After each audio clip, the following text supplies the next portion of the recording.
Monday night was a great reminder. The Tar Heels have the reigning ACC Player of the Year. This is Tyler Hansbrough, and you're listening to Locked On Tar Heels. You are Locked On Tar Heels, your daily podcast on the UNC Tar Heels. Part of the Locked On Podcast Network, your team every day.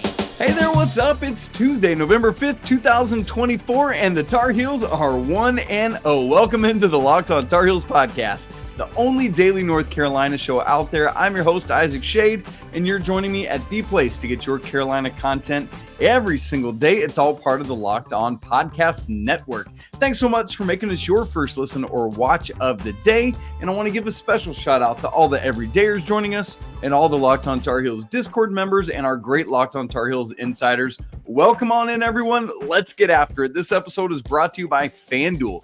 You can start the season with a big return on FanDuel. New customers can place a $5 bet and you'll get started with $150 in bonus bets if your first $5 bet wins. Visit FanDuel.com to get started. Woo, okay, the Tar Heels win on opening night 90-76. It was in a little bit of peril late, but Carolina pulls it out and pulls away down the stretch. Had a lot of fun in our live postcast reaction show. If you missed that, I want to encourage you to go back and watch that.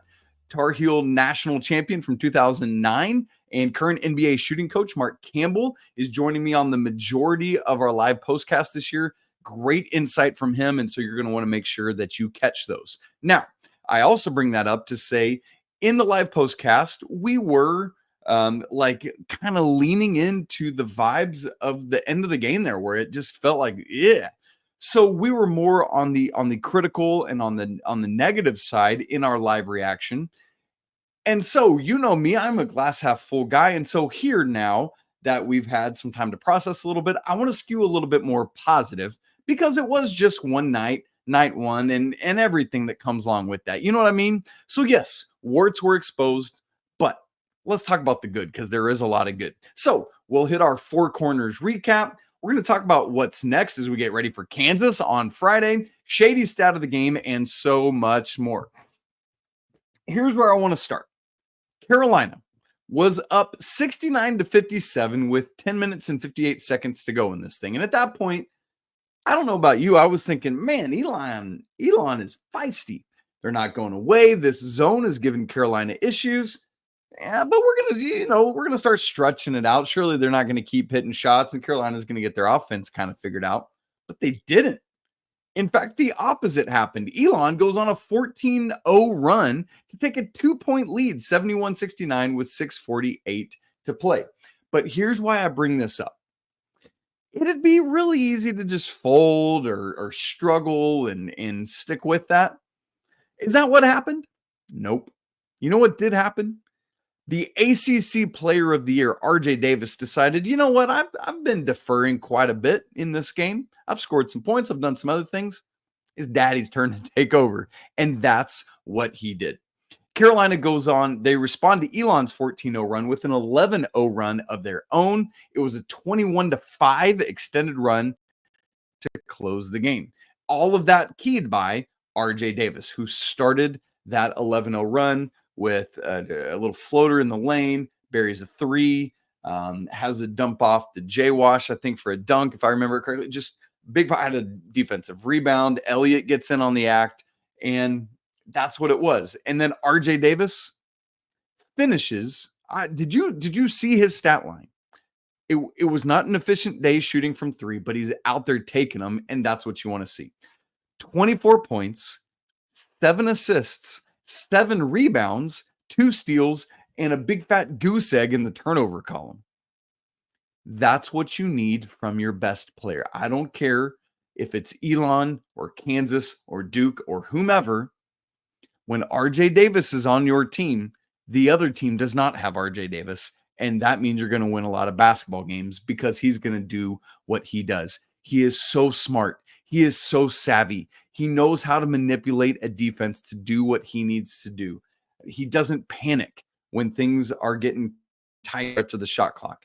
RJ Davis puts Carolina in a different category than just about every other team in the entire country. So when you get a little freaked out and worried about what may happen, just say, hey, number 4, here you go. And that's exactly what happened for Carolina. And they end up winning in the end by 14. So here's the other thing I take away from that. Not only just RJ Davis, but man, is this team going to be fun. I think we know it. I think we've thought about it. I think, yes, there will be frustration too because of not having like a solid constant rim protection presence, a solid, this is going to be your rebounder. So yes, there will be frustration, but I think by and large, this team is going to be a blast to watch because you're so reliant on the backcourt and you're so reliant on just athletic player after athletic player after athletic player. And yes, we saw it on Monday night. It is not fully gelled yet, what you expect. You're working in new players. You're both from the transfer side of things and from the freshman side of things. It's going to take some time. But the 3-guard lineup that started this game, Elliot, Cadeau, RJ Davis, and Seth Trimble, those guys do not need time to gel because they've been doing it together for a couple years now. And wow, you saw right out of the gate where this team's bread is buttered, as you had an Elliot Cadeau 3 was the first 3 of the season, followed by an RJ Davis 3, a Seth Trimble layup, and a Seth Trimble 3. That in a nutshell is what Carolina needs to be this year. And it's just so fun to watch those dudes go. And then, as you mess around with lineups and get other stuff and you get Ian out there with them, or Drake at the 4, or Van Allen Lubin running. I mean, he's causing some mayhem out there. Jalen Withers was extremely active in this game. So, man, there's just so many fun possibilities, and this team can get out and go, and it's gonna be a blast. But the thing is, they've got to do it consistently. There's just a bunch of lineup combinations you can mess with and try out. And I think that was part of it on Monday evening as well, is Hubert Davis was trying out so many lineup combinations that it's not the consistency you would expect as you get into December and January, where roles are a bit more defined, playing groups are a bit more defined, all of that. We're just not there yet. And that's okay. You need time to figure out your combinations. But in the meantime, here's the good news. When necessary, you can just rely on RJ Davis. There it is. Perfect. Now, what I was watching for, though, with that is while you rely on RJ Davis, I want to know who's going to be number 2 and 3 and 4 and 5. Who's going to help him score the basketball? Because it cannot be just RJ. Well, the good news is on Monday night, in the first half, it was multiple people. RJ Davis was the 4th leading scorer when we got to halftime. Did you realize that? At halftime, Seth Trimble led the team with 12 points. Jalen Withers had 10, 8 for Elliot Cadeau, and then RJ Davis had 7, followed closely by both Drake Powell and Ian Jackson with 5 and Van Allen Lubin with 4. Awesome. More of that all the time. The thing is, though, at this point, that's just such a small sample size. We need to see if that's going to be a thing regularly. Are other guys going to be able to step up and contribute scoring at a regular rhythm? Now, we had 9 total Tar Heels play on Monday night. No Ty Claude, no James Brown, and none of the walk-ons. The game was too tight, unfortunately. But all 9 of them scored. Jalen Washington and Cade Tyson were scoreless at halftime. J-Wash had a nice little run early in the second half. Cade just taking some time to find, kind of similar to Jay Witt last year. I think he's just taking time to figure out a new role, because this is not the same role he played at Belmont. But I still think he's going to get there. And eventually he scored his first bucket as well. But you guys, I'm just telling you, this team is going to be fun to watch. The growth as they gel, I think that's part of it too. So take a picture of what you saw on Monday, November 4th, and just keep progressing and building that as we get towards January and February and March, and remember back. So it's going to be more efficient than it was on Monday night. And so for now, man, I'm just going to enjoy the heck out of this. And this team, I think, is going to be at its best when it's not thinking too much, when it's just getting out and reacting and being basketball players, being dudes and letting it happen, running with their hair on fire. So I can't wait. You got RJ Davis. You got a bunch of fun players. Let's go have a season. Well, it's time for our first Four Corners recap of the season. We're going to look at several key takeaways from this game and what they mean for right now and beyond. We'll look at that in just a second. Right after I tell you about Roy. Hey, Locked On Tar Heels fans, it's time to recognize the Roy Player of the Week. So far this season, we've pulled over $20,000 to support players on Roy. Micro deposits lead to massive change. So with the Roy app, you can direct your support to the athletes you love, ensuring that all funds go directly to that athlete. Unlike collectives, you know where your support is going, and you even receive exclusive content like personal videos and updates after the season. Best part, it's risk-free. If the athlete transfers or doesn't deliver on the content promised, you get your money back. This week, Tar Heels fans, we're supporting Omarion Hampton. I just pitched in $100, and I'd love for you to join me. Even just $10 makes a difference. Let's show Omarion and his 5-touchdown performance the love and keep him connected to Carolina. Remember, pay today, celebrate tomorrow. Your support sets up your team for success. And don't miss out on Roy's exciting giveaway. You can win 2 tickets to any game in November. Just download Roy, create an account, and enter referral code LOCKEDON, and you're going to be entered. Already on Roy? No worries. Any contribution to an athlete's campaign also gets you automatically entered. No purchase necessary. It's void where prohibited. Download Roy now and join the NIL game with no subscriptions and no fees, and be sure to check them out on social media. Roy, support the players, change the game. It's time for the first Four Corners recap of the regular season. Let's dive into this. As a reminder, this is just an homage, a nod to Coach Dean Smith's famed Four Corners offense. Number one, I talked about how fun this team is going to be, and let's put it in more specific terms. Pace, the ability to get out and run and go, is going to be critical for this team. You saw it on display on Monday night. Teams that are able to get the Tar Heels into a half-court slog are probably going to have some good success against Carolina unless they can continue to be really, really active and disruptive early in possessions, right? On offense, Carolina wants to get out and run as much as possible, but defensively, Carolina is going to get drug into some half-court battles. And so they're going to have to buckle in and do work early on defense to not have to try to win these one-on-one battles in the paint, because you're going to lose a lot of those probably this year. And so that's where it starts. But pace, run. And as you well know, the defense feeds the offense. So the more disruptive, the more active, the more handsy Carolina can be, the more it's going to lead to live ball turnovers. And that's where the Tar Heels thrive, getting out and running and finishing. And again, doing that defensively too. The more you can play into your advantages and your strengths and hide some of the potential warts, like you saw Carolina just getting bogged down by that zone on Monday night and not really feeling like they stayed in attack mode. That's what they've got to do, is be able to stay on the move.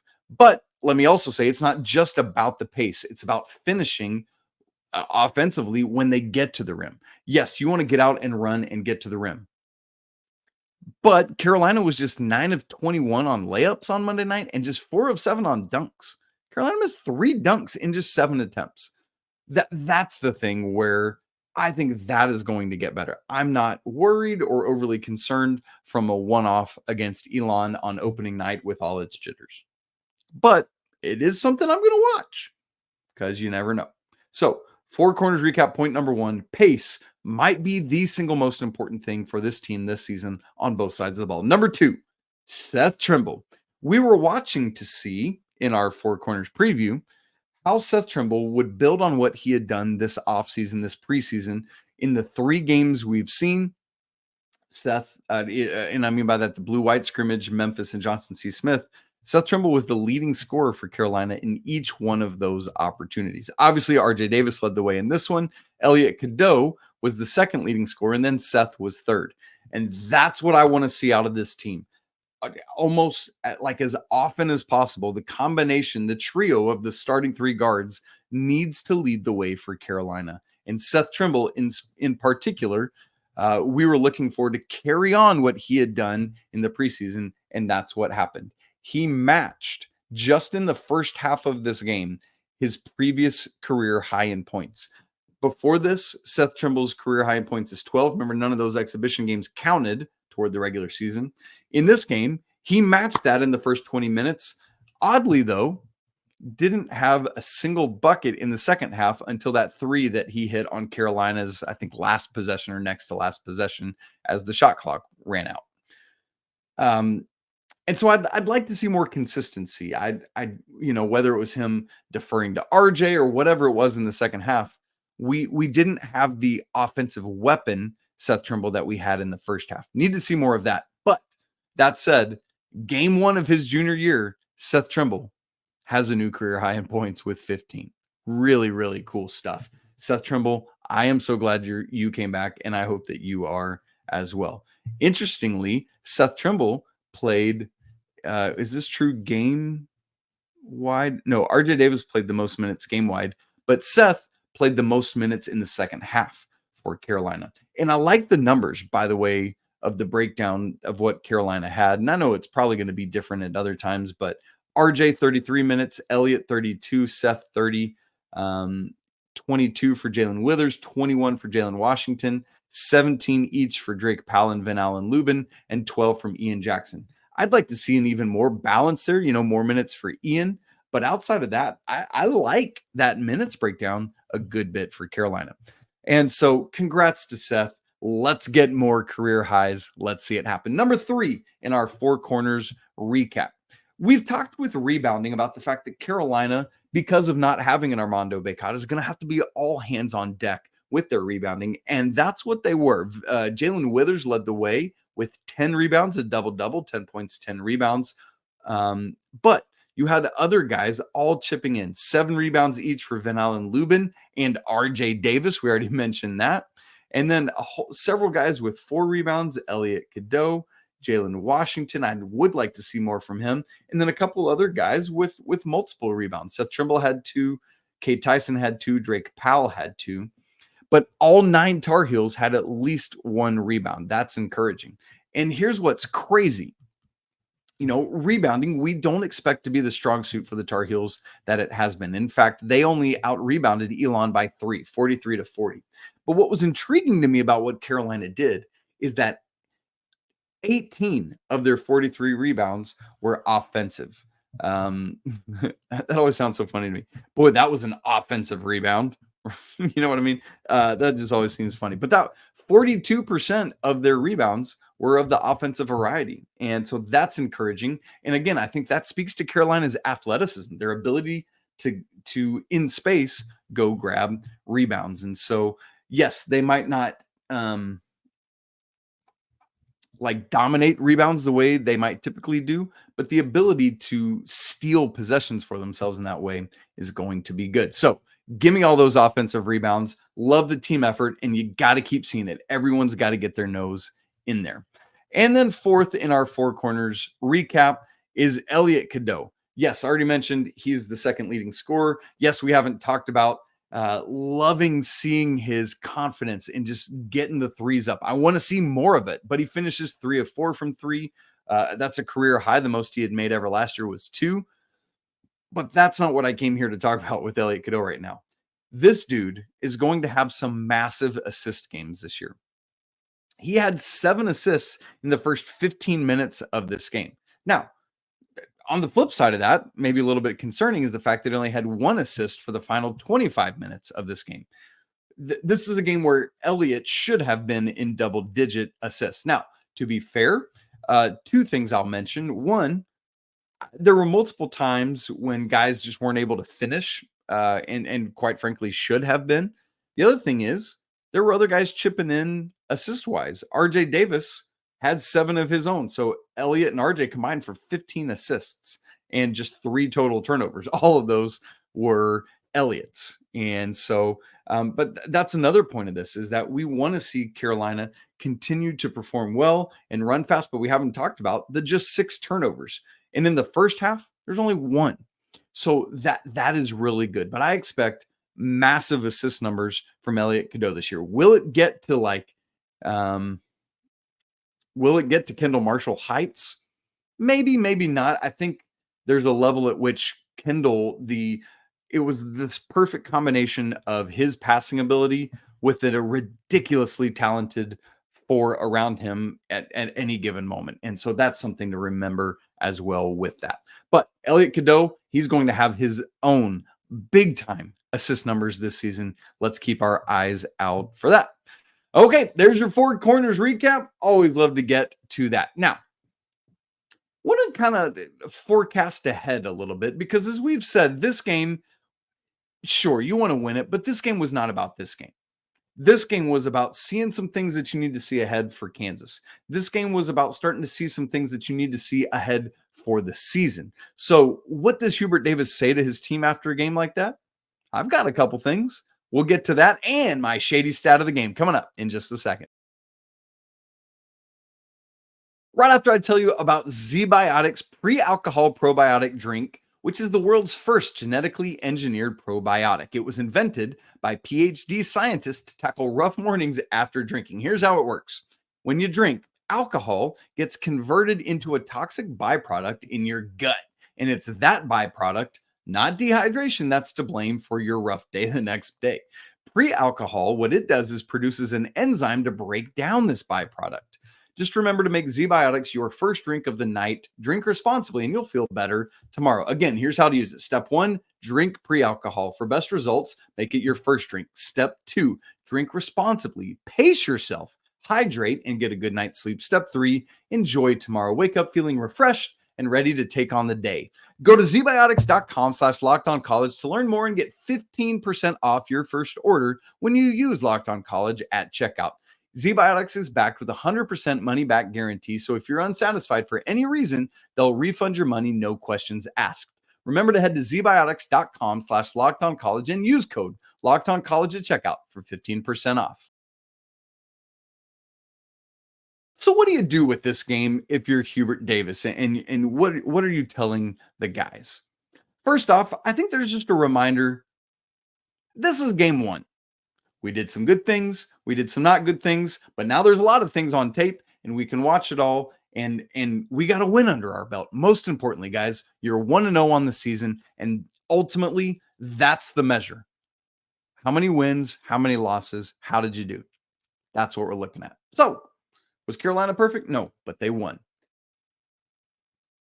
First off, the thing I want to say is I just love Hubert Davis's passion. Like, at the end of the game, as Carolina was building that lead back out, there was that, there's around 90 seconds left, if I'm remembering correctly. We get something of a fast break from the combination of Jalen Withers and Seth Trimble, and they just had a not great moment where, it just went awry. And I love it. I love getting out and running, getting an alley-oop up, but that's a time and score moment. And so I love Coach Davis just getting furious in that moment. And then the Jalen Withers throwing the ball off the rim, they have to reset the shot clock and all that. And Coach just took his glasses. Like, I love his passion and intensity. He was in mid-season form yelling at these guys. But here are some things that I think Hubert Davis would say. Number 1, good shooting, fellas. You did great. But you know what? I want to see you do it more, particularly from the outside, because that's part of what's going to help us win this year. Carolina was 13 of 32 from 3, 40.6%. Yeah, you will take that game in and game out. 40% from 3, absolutely you will. And in fact, here's what I want to say. Carolina took 80 total shots, and again, 32 of those were from 3. That means, that was an imbalance. I'd like to see that closer to 50% for this team. Not always, not every team, but this team can do it. Let it fly. How many, 6 different Tar Heels made a 3, and that's not even including Jalen Washington didn't make a three. Cade Tyson didn't make a three. Those guys can do it. Just about everyone on this team that's going to step in can make a three and needs to. I want to see this team put up more threes, and I think that's something that Hubert Davis will say. Boys, let it fly. Do it. Number 2, attack mode. Johnson C. Smith, we saw Carolina spread the floor and get into attack mode. Now, that was more difficult against Elon because of that zone they were running. And I get it. That's why, again, go back to shoot more, find the shot and take it. But good things happen with this Carolina team when you get to the rim, when you attack and either go to the rim, finish, or kick out, or whatever it needs to be. Also, because this team is a good free throw shooting team, I think they're going to have the ability to finish through contact. And so you'll see that, but you'll also see them getting fouled and going to the free throw line, where on Monday night they hit 81.3% of their free throw attempts. Now, something I maybe didn't like quite as much, all 16 attempts came from the 3 starting guards, Elliot, RJ, and Seth, and only one of those came from Seth. 15 of the 16 free throw attempts were RJ and Elliot. Thankfully, RJ was a perfect 7 of 7, and Elliot himself was 6 of 8. So you're starting 2 guards going 13 of 15 at the free throw line. Yeah, you're going to take that every single time you step on the floor. But attack, attack, attack. Again, that's all part of that get out and go that we were talking about earlier. And so that's the third thing I would say if I'm Hubert Davis. I am not satisfied with your running. Run, run, run, run, run until your legs fall off, and then go run some more. And if you're tired, good. Give us the fist. Let's get somebody else in, you out, catch your breath, and get your butt back in there. And then the last thing I think I would say if I'm Hubert Davis, just go play basketball, boys. I know it was game 1. I know there's some jitters and all of that kind of stuff, but man, this is a game you love. And so let's figure out how to get as settled in as possible so we can be ready for the season ahead. So when we go to Lawrence, Kansas on Friday night, win, lose, come what may. I'm worried about the result, but I'm perhaps more worried about the process of what does it look like. Ian, I want to see you settle in. Don't force things. Figure out the way to get shots in the flow of the offense. Drake, keep doing the things that make you uniquely you. There was that stretch in this game on Monday night, Drake, where I saw you do some great things. You had a shot in the lane that you hit, and then a steal, a run out layup. You had a nice alley-oop, like all of these things. Drake, just keep doing that. Settle in. Cade Tyson, you're going to be great, man. You're going to be great. You just got to find your role, and we'll get there, right? Like, that's what it is. Just, fellas, settle in. I think those are some of the things that Hubert Davis would say to this team after night 1. And of course, we got to end our first game of the regular season show recap with the shady stat of the game. You know, something that I love to keep track of. So of course I'm going to do this for our first shady stat of the season is assist percentage. That's just basically how many of Carolina's made baskets had an assist tied to it. And that's the percentage. So Carolina made 32 baskets on Monday night. 22 of those 32 were assisted. That's good for 68.75%. You want to know what's crazy about that? That ties Carolina's single game high from last season in game 1, in a game where it felt like they weren't finishing as often as they could. It felt like, there were assists to be had that were out there that just didn't happen. And, if you've been with the show for a couple seasons now, you know that I've kind of bemoaned Carolina being at 50% and below in the Hubert Davis era. But man, this is an encouraging sign that on night 1, they're well above that threshold. And so that's exactly what I'm looking for from this team. Great stuff from the guys. 68.8 of their field goals were assisted. More of that, please. Speaking of more of that, it's only Tuesday's show. We got many more days ahead this week. Yes, there's no football game this weekend, but we'll have 3 more days of shows leading up. And then, of course, on Friday night after the Kansas game, win or lose, we're either going to celebrate or we're going to have a therapy session, but we're going to join together after that game on Friday night. It's going to be electric. You're not going to want to miss out. And so to make sure go ahead and subscribe to Locked On Tar Heels on both audio and video. If you haven't done so, hit that bell notification so you get notified when I go live on Friday night. If you haven't joined the Locked On Tar Heels Discord, we'd love to have you there. The link for that is in the show notes, and it's absolutely free to join. Come for the Tar Heels, stay for the great community that we have. And if you want to go even deeper with Locked On Tar Heels, join the Locked On Tar Heels Insider, where you can text me directly. And now that we're going in the season, man, all of those stats are starting to populate. I'm putting them in after every single game, and you're going to see all the numbers coming together. You're going to want to check it out if you haven't already. That link is also in the show notes. All right, gang, it's always a great day to be a Tar Heel. We'll be back again tomorrow, but until then, peace.